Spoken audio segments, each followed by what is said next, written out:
I am Reese Moone. I was born in Sparta, Georgia.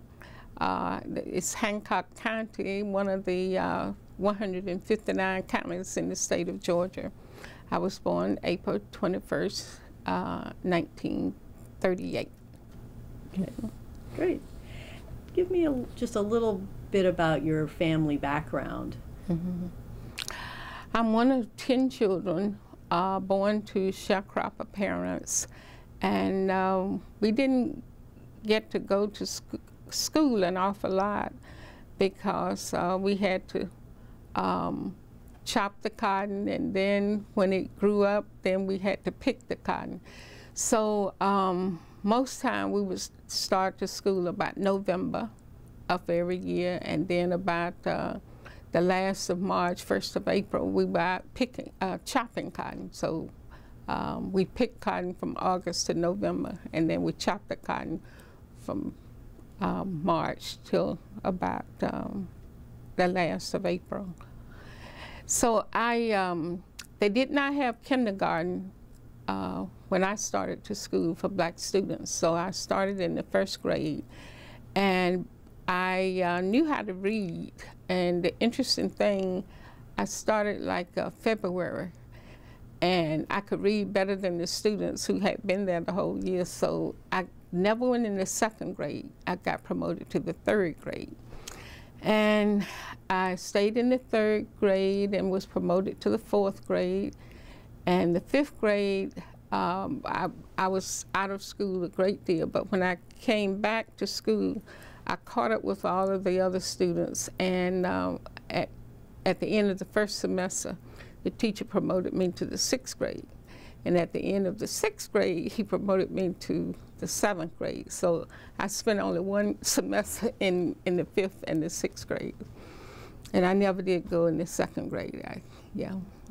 But after that, it was high school.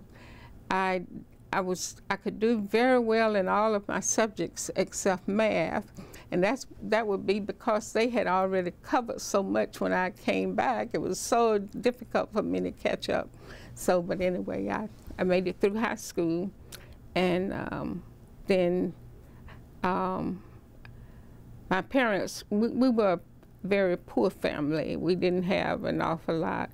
So I had a brother who left high school to help my parents with the family. And he went in the Army. He told me if I wanted to go to college that he would help me, and he did. So that's my story about going to college. And when I finished college, there was a demand for counselors. My major was sociology and pre-professional social work. So I kind of had a lot of background in sociology and psychology and that kind of thing. So I got my first job at Carey High School in Greensboro, Georgia, which was about 20 miles from my hometown. So I was able to live at home with my family and commute to Carey High School. Wow. And so that was in what year? When you were? I graduated from college in 1959. Okay. Can you tell me about some of your early encounters with racism? Well, I guess from the day I was born, living in a small town in the segregated South, and I guess the very first thing was to go to an all-black church. And then after, while I was going to the black church and then going to an all-black elementary school, I can remember very well when the white supervisor of schools came to our classroom with a box of books. And he said, we're going to let you all have these books. These are the books that the white students had. And I want you all to take very good care of them. So we bought new books for the white students. And I want you to look at this book. Look how nice it is. They kept it nice and clean. And we want you all to keep it nice and clean. Said, get some brown paper bags and cover the books and keep them all neat, just like the white students did. And I can remember that very much so. So the other thing about going to school, having to walk 7 miles one way, and the school bus would pass us with the white students on it. It would be about half full. Would have been a lot of space on there if we could have gotten on, but we had to walk, and they rode the bus. Thinking back now, what were you thinking? Well, the sad part about that would be on a rainy day, and the bus driver would see us, and he would race. Georgia's known for its red mud. He would race to try to get to us, to run off the road and splash the mud on us.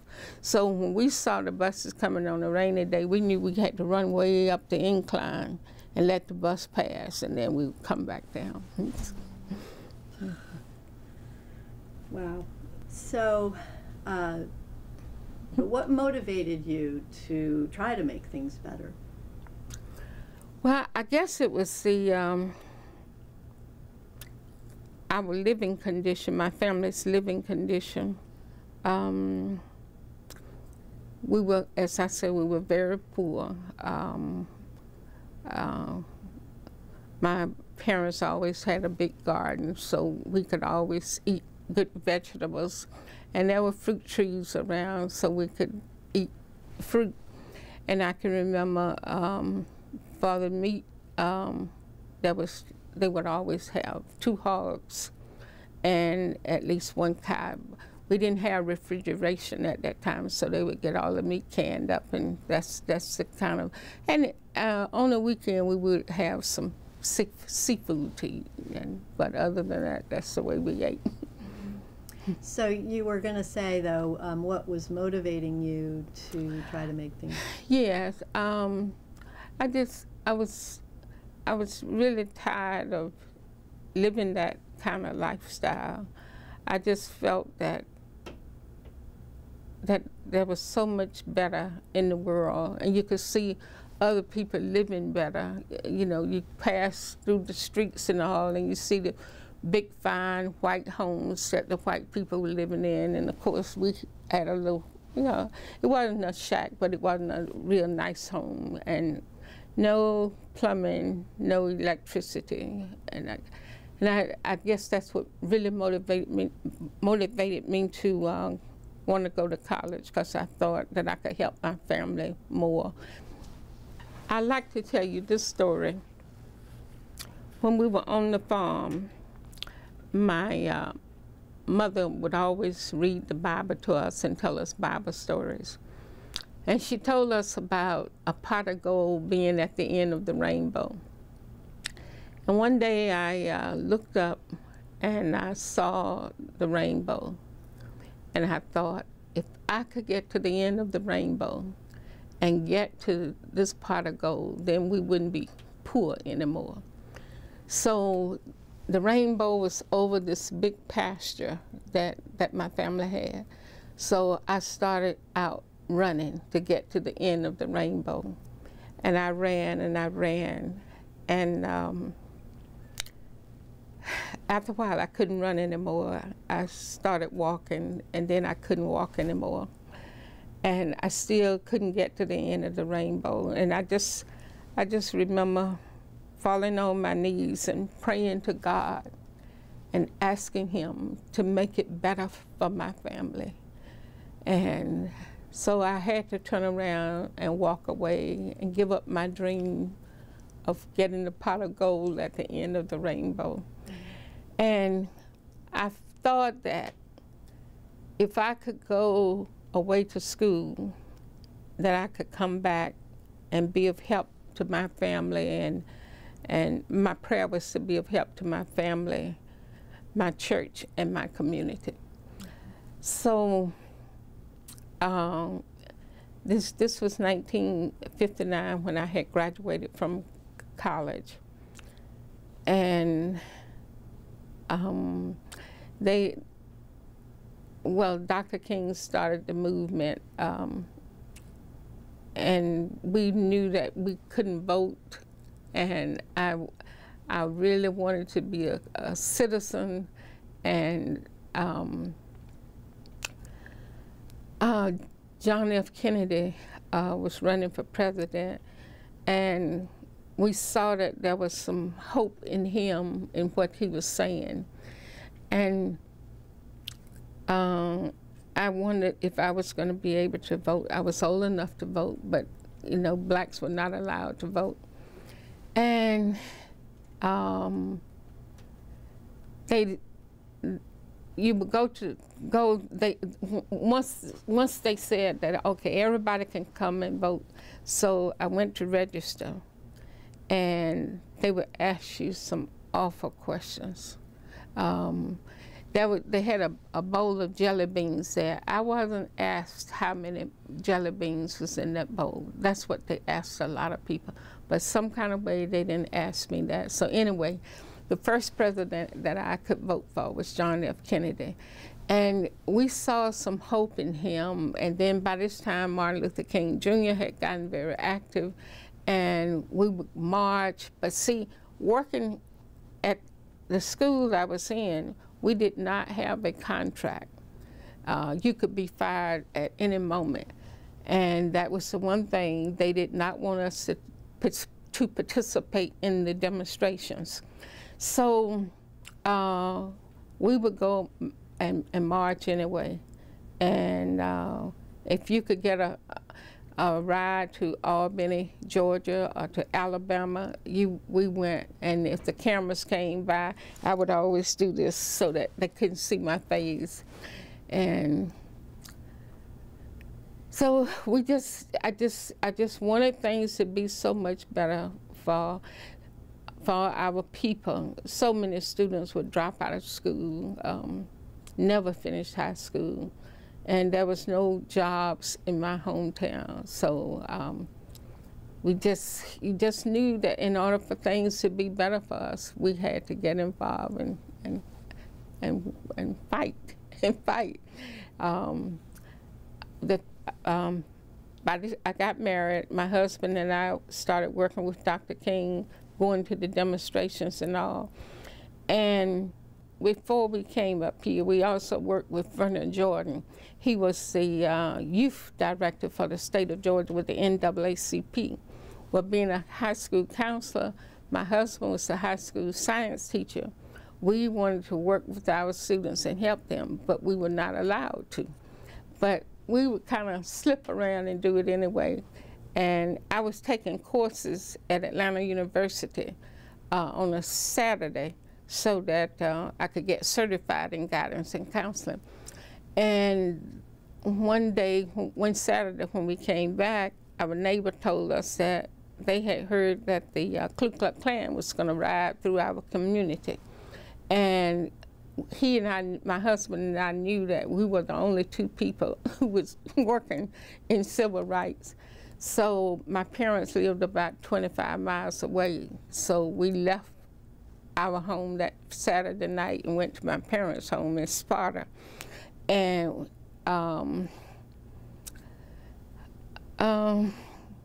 it's painful to reminisce, but the Ku Klux Klan did not come through. That some kind of way that came out, that rumor, but they didn't come through that night. But you had all of that to think about in trying to get rights for yourself and for your people and for your community. And I don't want to upset you. So no, really, it's not upsetting. You know, I live with it all these years, so I guess I get a little emotional sometimes. My husband and I was in Selma that Sunday, a Bloody Sunday they called it, and we participated in the march, but we were way in the back. There were so many people, we were way in the back. So, but those people up front, they were the ones who got beat up so much. I can't even imagine.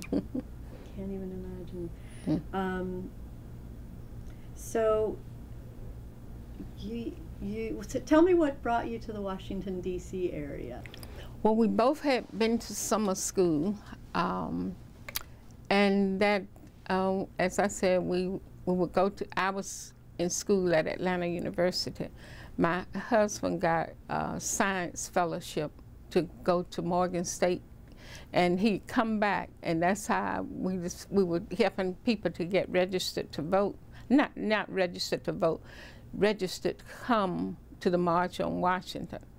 And one night we were talking, and that's when I said to him, why don't we move to Washington? And he said, you think we should? I said, yes. I said, the pay is better there and all of that. So I put in the telephone call, Teacher Agency of Baltimore, and they told me about one job was available at Belle Alton High School in Charles County, Maryland. So I called, and they told me to come for an interview.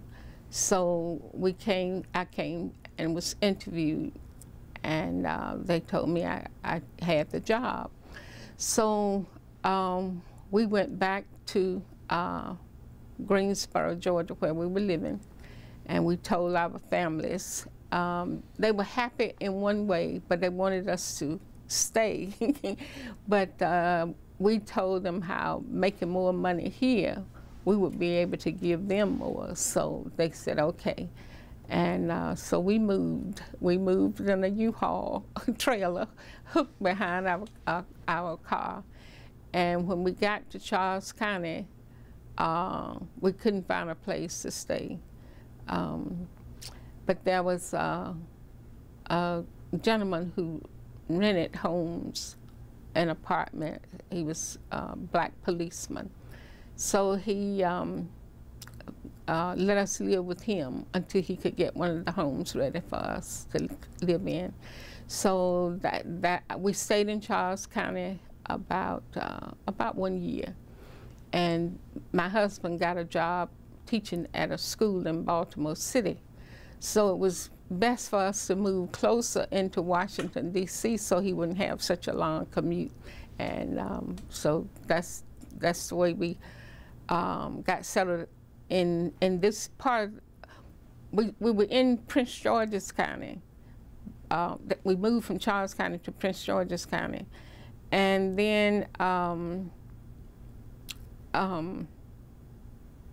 I put in an application for a job to work in this county because I had heard that Montgomery County had good schools and the pay was higher than what I was making in Charles County.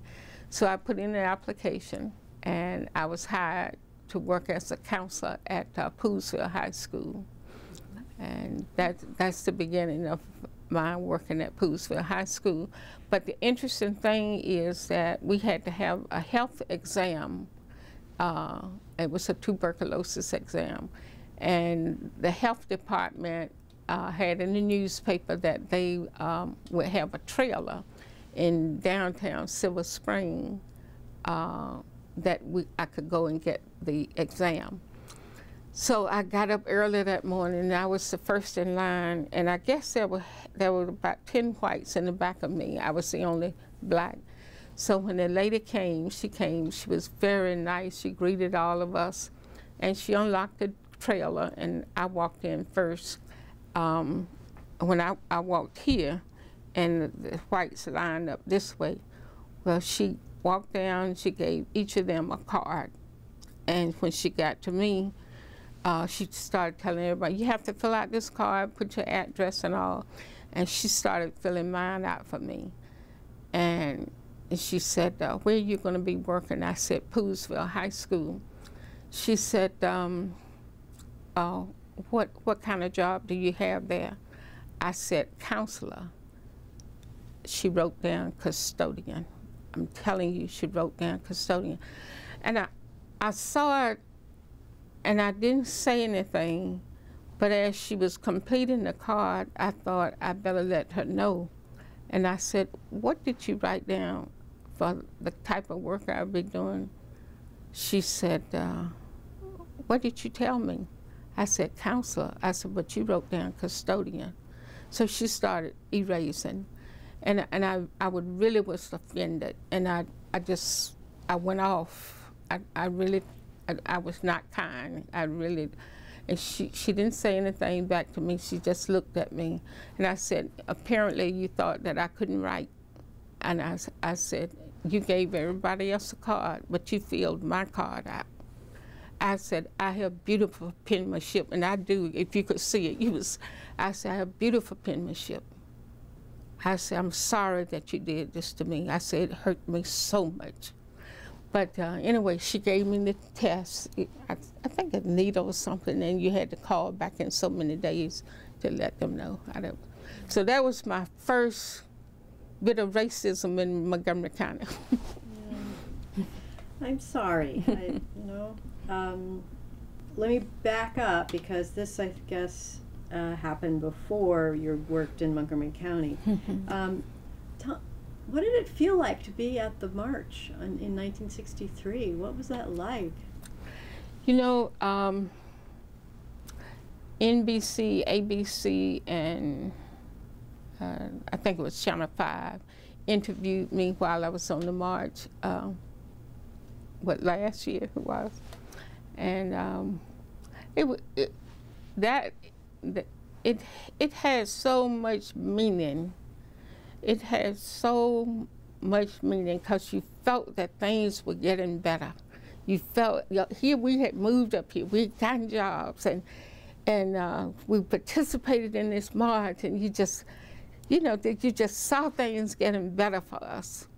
And I really felt elated. And then when Dr. King gave that speech, oh, that was it. We just knew everything was going to be all right for us. Mm-hmm. Boy. Mm-hmm. But it still took a while, didn't it? Really. And it's still not very, it's not where it should be. No. Yeah. Anything about your experiences in Poolesville? I know that it was early in the desegregation period. Anything to share about that? It wasn't a pleasant experience for me there. When I went there, they brought one black male teacher. So the two of us lived in Tacoma Park, and we would commute together.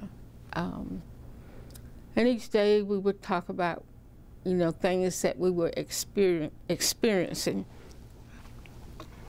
But I had a goal in counseling. I really wanted to be the best counselor that I could be, and I wanted students to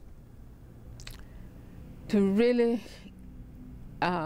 get a good education, and I really kept my eyes on the black student in particular.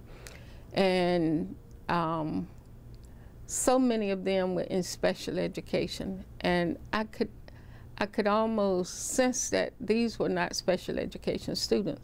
What happened, they would come to school not knowing how to read, and so they would be placed in special education because most of the white students could go on and read. And I would spend time trying to talk to them and talking with their families.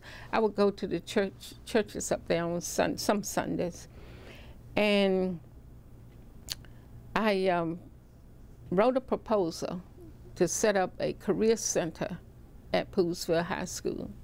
And Dr. Torello was I think he was the assistant superintendent at that time. He saw it and he liked it so much that he presented it to the Board of Education, and they approved of it. So I wrote a job description for the career aide that would be someone who would man the career center. And I sent away for all kind of college catalogs, all kind of career information, and it was set up just like a library.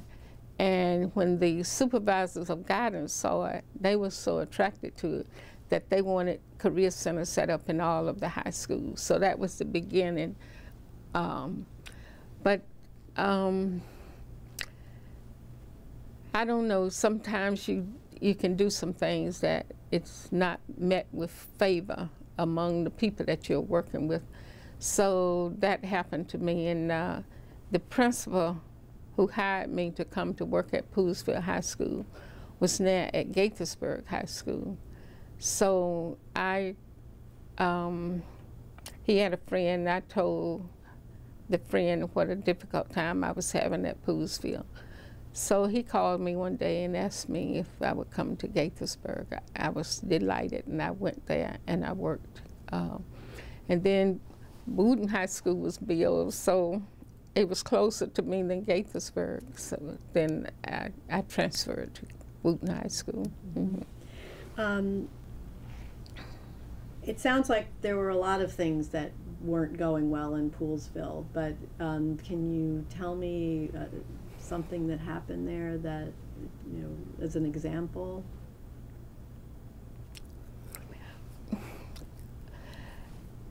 If you don't want to, you don't. Yeah, no, I don't really, I'll tell you what happened. Well, do you not want it recorded? Is that what I don't think then it let's should be. Let's yeah, don't. I think let's just let's don't. Because it was, now that was yeah, it's a long time. It went on for a whole school year, and if I could tell you, you would know that that was a painful situation. It was really something. Yeah. Okay, that's all right. And you started a program at Gaithersburg that now is in a few different high schools. What did you start? What was your goal in that? My goal was. Can you say what the name of the program was? I organized a club that was called BOSS. BOSS stood for Brotherhood of Superstars. I really wanted to see male students accomplish more in school than they were accomplishing.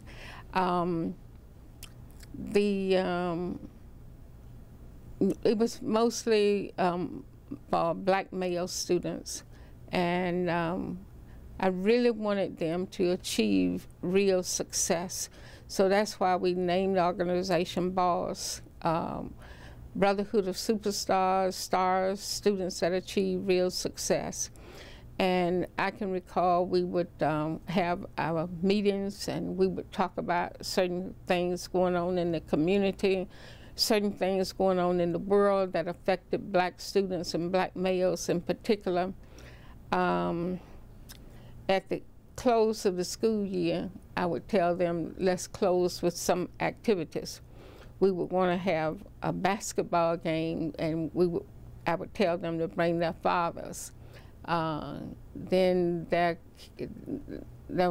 got very slow when I said, bring your fathers, and you and your fathers would play basketball. But finally one told me, well, my father doesn't live in my home, and so that happened among quite a few of the students. So I asked them then to find a neighbor, another relative. So we would select one Saturday. They would play basketball, and always my students would win. And then we would have a banquet in the evening. I required them to come dressed all up, white shirt and necktie and suits and that kind of thing. So it was really a nice group. And there's one there's a BOSS group at Julius West where my two grandsons attend school. So I'm so happy that they are involved in the BOSS group there. Me too. That's great. As you said earlier, you know, while things are better, there's still a lot to be done. But there has been progress, and when you look at the progress that has been achieved since you were a child, and know that you had a hand in it, how do you feel? I'm happy for what I have done, but on the other hand, I don't feel that I've done enough. And I'm getting older now. I just wish that there was so many more things I could have done back at that time, and I wish that that there were things that I could do, more things that I could do now. But I'm still very active. I still work. I belong to quite a few civil rights groups now. I'm a life member of the NAACP, a life member of the Southern Christian Leadership Conference. That's the organization that was founded by Dr. Martin Luther King. So I chair the board of directors for the National Movement for Civil and Human Rights. We are in 10 states, and we're trying to really get people prepared to vote, especially 2016. We looking out for the education for all of our students, because school is changing so, and there's so much crime in the schools. So we're trying to really take a look at those kind of things to make it better for our students. I served as chaplain, national chaplain for this Southern Christian Leadership Conference. And when they had the groundbreaking ceremony for the monument for Dr. Martin Luther King, being the chaplain, I was one of the officers that had a shovel. And that's my shovel over there. I don't think you see it over there. I saw it. Yeah. What was that like to be there that day?